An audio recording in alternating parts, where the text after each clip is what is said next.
Video শুরুর প্রথমেই আপনারা দেখতে পারছেন পল্লী বিদ্যুৎ সমিতিতে নতুন নিয়োগ বিজ্ঞপ্তি প্রকাশ করছে, অর্থাৎ পল্লী বিদ্যুতে। তো দেখতে পারছেন 10/6/2024 খ্রিস্টাব্দ তারিখে। তো এই নিয়োগ বিজ্ঞপ্তি সংক্রান্ত সকল বিষয় আজকের এই ভিডিওটিতে তুলে ধরা হবে। সাধারণত এই নিয়োগের আবেদনের শিক্ষাগত যোগ্যতা, বেতন স্কেল এবং আবেদনটি কিভাবে করতে হবে, আবেদনের সময়সীমা, আবেদনের বয়স এবং আবেদনের ক্ষেত্রে যে সকল জেলা প্রার্থী আবেদন করতে পারবে কি পারবে না এবং আবেদনের ক্ষেত্রে পরীক্ষাটা কেমন হবে, মৌখিক হবে না লিখিত হবে, এই পরীক্ষাটা কোন জায়গাতে হবে, সম্পূর্ণ কিছু বিস্তারিত আজকের এই ভিডিওটিতে তুলে ধরা হবে। তাই ভিডিওটি না টেনে সম্পূর্ণ দেখতে থাকুন। আর ভিডিও শুরুর প্রথমে আপনি যদি আমাদের এই চ্যানেলের নতুন দর্শক হয়ে থাকেন তাহলে অবশ্যই আমাদের এই চ্যানেলটিকে সাবস্ক্রাইব করে রাখবেন। তো আপনারা দেখতে পারছেন অল জব নিউজ বাংলাদেশ, অর্থাৎ কালো সাবস্ক্রাইব লেখা বাটন রয়েছে, তো এখানে প্রেস করে দেবেন এবং notification bell button all press করে রাখবেন। আর এই ভিডিওটিতে অবশ্যই একটি লাইক করে দেবেন। আর যারা আমাদের ফেসবুক পেজে ভিডিও দেখছেন অবশ্যই আমাদের ফেসবুক পেজটি লাইক দিয়ে ফলো করে আমাদের ফেসবুক পেজের সঙ্গেই থাকবেন। আর আমাদের ফেসবুক পেজে এই সার্কুলারের লিঙ্ক দেওয়া আছে, আপনারা সেখান থেকে ডাউনলোড করে নিতে পারেন। আর আমাদের ফেসবুক পেজের লিঙ্কটা আপনারা ডিসক্রিপশন বক্সে পেয়ে যাবেন। তো দেখতে পাচ্ছেন আমাদের ফেসবুক পেজের লিঙ্ক, তো এখানে ক্লিক করে দেবেন। তো ক্লিক করে দেওয়ার সাথে সাথে আমাদের ফেসবুক পেজে নিয়ে যাবে, অর্থাৎ তো ফেসবুক পেজে আপনারা সকল প্রকার নিয়োগ বিজ্ঞপ্তির আপডেট জানতে পারবেন। পাশাপাশি আপনাদের যদি কোনো মন্তব্য থেকে থাকে আমাদের সাথে সরাসরি মেসেঞ্জার অপশনটি এনেবল করা রয়েছে, আপনারা মেসেজের মাধ্যমে সকল তথ্যগুলো জানতে পারবেন।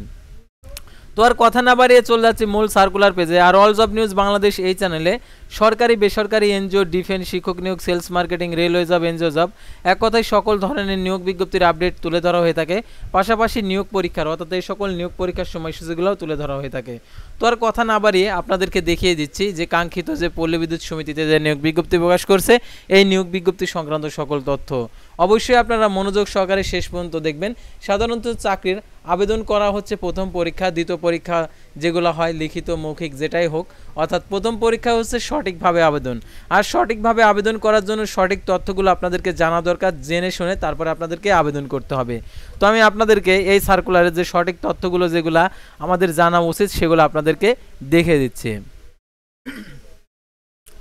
তো দেখতে পাচ্ছেন সাতক্ষীরা পল্লী বিদ্যুৎ সমিতিতে যে নিয়োগ বিজ্ঞপ্তি প্রকাশিত হয়েছে, কাজ নাই মজুরি নাই ভিত্তিতে নিম্নোক্ত শর্তাধীনে সম্পূর্ণ অস্থায়ী ভিত্তিতে বিলিং সহকারী পদে নিয়োগের প্যানেল তৈরির নিমিত্তে যোগ্যতা সম্পন্ন বাংলাদেশি মহিলা নাগরিকদের নিকট হতে নির্ধারিত ফর্মের সহস্ত পূরণকৃত দরখাস্তের আহ্বান করা যাচ্ছে। পদের নামের পাশে শূন্য পদের সংখ্যা, প্রার্থীর বয়স সীমা এবং প্রয়োজনীয় শিক্ষাগত যোগ্যতা, অভিজ্ঞতা উল্লেখ করা হলো, অর্থাৎ কতজন লোক নেবে সেটা, আর হচ্ছে শূন্য পদের সংখ্যা।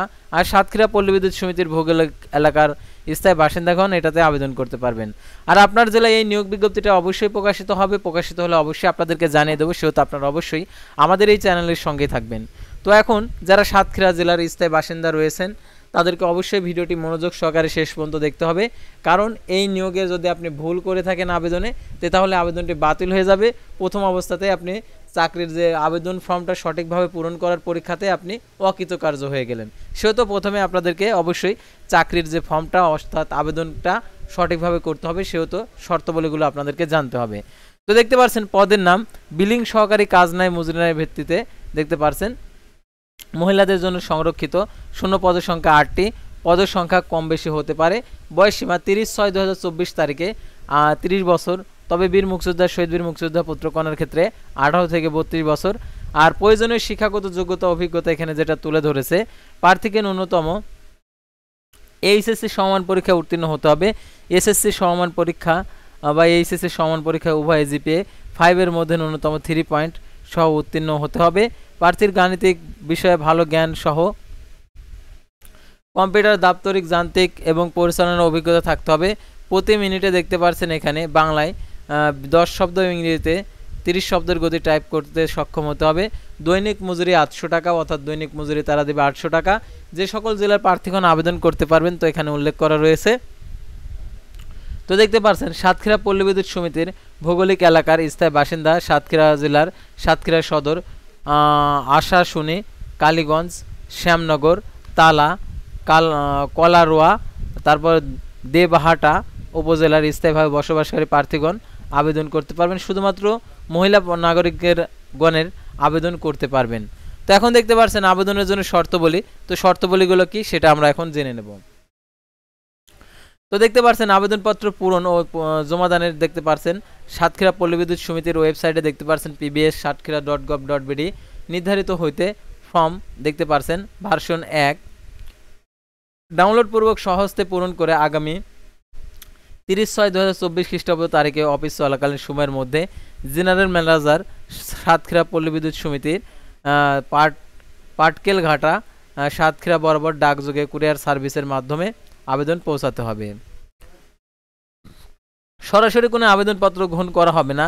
সাদা কাগজে লিখিত টাইপকৃত কোনো আবেদনপত্র বা উল্লেখিত তারিখের পর প্রাপ্ত কোনো আবেদনপত্র গ্রহণযোগ্য বলে বিবেচিত হবে না। 30/6/2024 খ্রিস্টাব্দ তারিখে প্রার্থীর বয়স সীমা সর্বোচ্চ 30 বছর, তবে বীর মুক্তিযোদ্ধা শহীদ বীর মুক্তিযোদ্ধা পুত্র কন্যার ক্ষেত্রে 18 থেকে 32 বছর। তো দেখতে পাচ্ছেন আবেদনপত্রে সাথে নিম্নোক্ত কাগজে যুক্ত করতে হবে। দেখতে পাচ্ছেন সদ্য তোলা দেখতে পাচ্ছেন 2 কপি পাসপোর্ট সাইজের রঙিন ছবি, প্রথম শ্রেণী গ্যাজেটেড কর্মকর্তা কর্তৃক সত্যায়িত হতে হবে এবং শিক্ষাগত যোগ্যতার মূল সাময়িক সনদপত্রের সত্যায়িত অনুলিপি, মার্কশিট, প্রশংসাপত্র গ্রহণযোগ্য নয়, জাতীয় পরিচয়পত্রের সত্যায়িত অনুলিপি, স্থানীয় ইউনিয়ন পরিষদ, পৌরসভা, city corporation chairman, mayor, ward councillor কর্তৃক প্রদত্ত নাগরিকত্ব সনদপত্র, প্রথম শ্রেণী গ্যাজেটেড কর্মকর্তা কর্তৃক প্রদত্ত চারিত্রিক সনদপত্র, জেনারেল ম্যানেজার সাতক্ষীরা পল্লী বিদ্যুৎ সমিতির অনুকূলে 100 টাকা আর প্রি অর্ডার ব্যাংক ড্রাফট যুক্ত করতে হবে। বয়স প্রমাণের হিসাবে এসএসসি সমান সনদের বিবেচিত হবে এবং আবেদনপত্রে দেখতে পাচ্ছেন সাথে যুক্ত করতে হবে প্রথম শ্রেণী গ্যাজেটেড কর্মকর্তা কর্তৃক সত্যায়িত নাম, পদবীর সিল সম্বলিত থাকতে হবে। আর দেখতে পাচ্ছেন যে কোনো তথ্য অসম্পূর্ণ, অসত্য, অসঙ্গতিপূর্ণ প্রমাণিত হলে আবেদনকারীর প্রার্থিতা বাতিল বলে গণ্য হবে। যে দিন কর্মে নিয়োজিত থাকবে নিয়োগকারী কর্মকর্তা প্রত্যয়নের ভিত্তিতে শুধুমাত্র সেই দিনের জন্য দেখতে পাচ্ছেন 800 টাকা হারে মজুরি পাবেন এবং যে কোনো কারণ দর্শানো ব্যতিরেকে যে কোনো আবেদন গ্রহণ বাতিল অধিকার কর্তৃপক্ষ সংরক্ষণ করেন। নিয়োগ সংক্রান্ত যে কোনো বিষয়ে কর্তৃপক্ষ সিদ্ধান্ত চূড়ান্ত বলে গণ্য। নিয়োগের পরীক্ষার যে তারিখে অনুষ্ঠিত হবে তা আবেদনকারীর প্রবেশপত্র ইস্যু করে রেজিস্টার্ড আন্ডার সার্টিফিকেট ডাকের মাধ্যমে জানানো হবে। আর দেখতে পাচ্ছেন এছাড়া পূরণকৃত ফর্মের মোবাইল নাম্বারে SMS এর মাধ্যমে জানানো হবে। লিখিত মৌখিক পরীক্ষার ভিত্তিতে দেখতে পাচ্ছেন চূড়ান্ত বাছাই করা হবে, অর্থাৎ লিখিত এবং মৌখিক পরীক্ষা হবে। অসম্পূর্ণ ভুল আবেদনপত্র সরাসরি বাতিল বলে গণ্য হবে। আর দেখতে পাচ্ছেন এখানে আবেদন করার ক্ষেত্রে দেখতে পাচ্ছেন যে এ ধরনের অস্থায়ী ভিত্তিতে নিয়োগের ভবিষ্যতের কোনো ক্রমে স্থায়ী করা হবে না। এ বিষয়ে আপনার কোনো দাবি গ্রহণযোগ্য হবে না। সাতক্ষীরা পল্লী বিদ্যুৎ সমিতি যতদিন প্রয়োজন ততদিন কাজ নাই মজুরি নাই ভিত্তিতে নিয়োগ বলবৎ থাকবে। আর চাকরি যোগদানের পর প্রার্থীকে পাক পরিচয় ও অন্য তথ্য যাচাই করার জন্য পুলিশ ভেরিফিকেশন সম্পাদন করা হবে। পুলিশ ভেরিফিকেশনে সন্তোষজনক না হলে অনুমতিপত্র বাতিল অব্যাহতি প্রদান করা হবে। আবেদনকারী সাতক্ষীরা পল্লী বিদ্যুৎ সমিতির জেনারেল ম্যানেজার বরাবর প্রেরিতব্য খামের উপর পদের নাম স্পষ্ট অক্ষরে লিখতে হবে। তো দেখতে পাচ্ছেন এখানে জিয়াউর রহমান জেনারেল ম্যানেজার আর কি এটা স্বাক্ষরিত করেছেন। আর দেখতে পাচ্ছেন এই ফর্মটা আপনাদেরকে অবশ্যই পূরণ করতে হবে। আর এখানে দেখতে পাচ্ছেন যে ছবিটা আপনি এখানে স্টেপলার করবেন সেটাতে অবশ্যই প্রথম শ্রেণী গ্যাজেটেড কর্মকর্তা কর্তৃক সত্যায়িত হতে হবে। আর দেখতে পাচ্ছেন এখানে সম্পূর্ণ আর কি আবেদন ফর্ম এটা আপনাদেরকে ডাউনলোড পূর্বক আর কি প্রিন্ট করে আপনাদেরকে পূরণ করে অবশ্যই জমা দিতে হবে, অর্থাৎ যে ঠিকানায় উল্লেখ করেছে সেই ঠিকানাতে। তো ভিউয়ার্স আজকের ভিডিওটি ছিল সাধারণত পল্লী বিদ্যুৎ সমিতির নিয়োগ বিজ্ঞপ্তি নিয়ে, অর্থাৎ পল্লী বিদ্যুতের নিয়োগ বিজ্ঞপ্তি নিয়ে। তো পরবর্তী ভিডিওতে আবারও কোনো নতুন জব সার্কুলার নিয়ে আপনাদের সামনে হাজির হব। সে পর্যন্ত সবাই ভালো থাকবেন, সুস্থ থাকবেন এবং অল জব নিউজ বাংলাদেশ এই চ্যানেলের সঙ্গে থাকবেন। আল্লাহ হাফেজ।